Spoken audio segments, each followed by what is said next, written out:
লোভে পাপ, পাপে মৃত্যু। প্রবাদটি যেন হুবহু মিলে গেল সম্প্রতি ঘটে যাওয়া নাইজেরিয়ার মর্মান্তিক এই ঘটনার সঙ্গে। নাইজেরিয়ার দক্ষিণাঞ্চলের এজ্জা গ্রামে এক ভয়াবহ জ্বালানি ট্যাঙ্কার বিস্ফোরণে অন্তত ৩৮ জন নিহত হয়েছেন। মঙ্গলবার রাতে কাঁচা আগাই সড়কে এই দুর্ঘটনা ঘটে।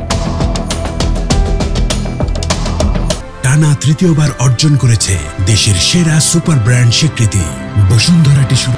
স্থানীয় সংবাদ মাধ্যম টিআরটি ওয়ার্ল্ড থেকে জানা যায়, সড়কের ক্ষতিগ্রস্ত অংশে ট্যাঙ্কারটি উল্টে গিয়ে তেল ছড়িয়ে পড়ে। এটি দেখে আশেপাশের বহু মানুষ তেল সংগ্রহে এগিয়ে এলে হঠাৎ ট্যাঙ্কারটিতে বিস্ফোরণ ঘটে এবং মুহূর্তেই আগুন ছড়িয়ে পড়ে পুরো এলাকায়।